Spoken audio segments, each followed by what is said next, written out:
యేసు యొక్క పని.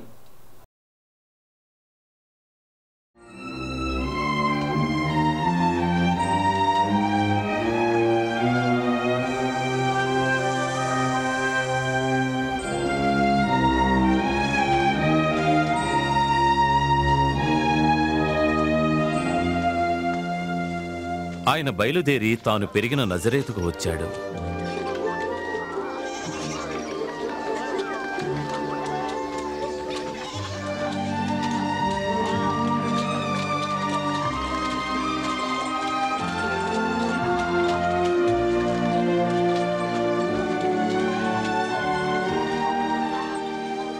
బాగున్నావా? బాగున్నాను.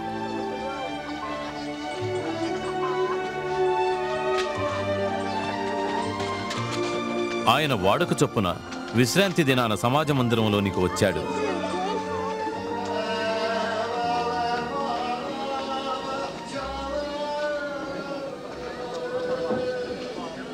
వారు ఆయనను ప్రవక్త అయిన యెషయా గ్రంథములోని ఒక భాగమును చదువుటకు పిలిచిరి.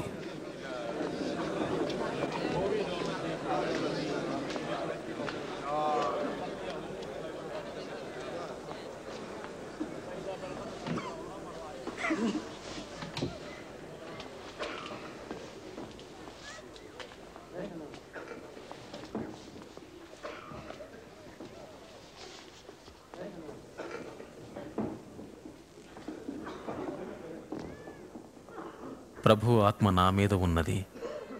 పేదలకు సువార్త ప్రకటించుటకు ఆయన నన్ను అభిషేకించెను. చెరలో ఉన్న వారికి విడుదలను, గ్రుడ్డివారికి చూపు కలుగుటకును, నలిగిన వారిని విడిపించుటకును, ప్రభువు తన ప్రజలను రక్షించుటకై సమయము ఆసన్నమైనదని ప్రకటించుటకు నన్ను పంపియున్నాడు. ఆయన బాగా మాట్లాడుతున్నాడు.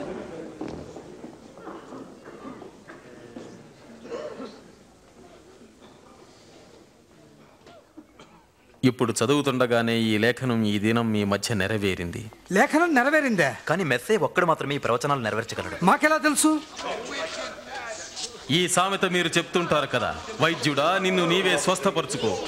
కపెర్నహూములో నీవే కార్యములు చేసితివని మేము వింటిమో, ఆ కార్యములు నీ స్వగ్రామములో చేయవచ్చు కదా. మీతో చెప్పుచున్నాను, ఏ ప్రవక్తయు స్వదేశమందు హితుడు కాడు.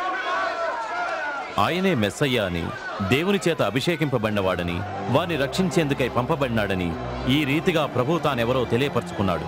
అయితే యూదులు ఆయన మెస్సయ్యగా అంగీకరించలేదు. అందువల్ల వారు ఆయనను పర్వతం నుండి పడదోయాలని చూశారు. ఆయన ప్రశాంతంగా వారి మధ్య నుండి తన దారిన వెళ్ళిపోయాడు.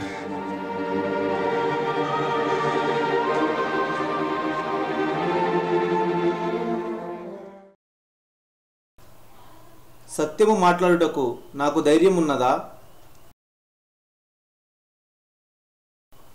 నా పిలుపు మరియు పరిచర్యకు నేను ఏమి అర్పించగలను? యేసు నాతో మాట్లాడినప్పుడు నేనెట్లు జవాబివ్వవలెను?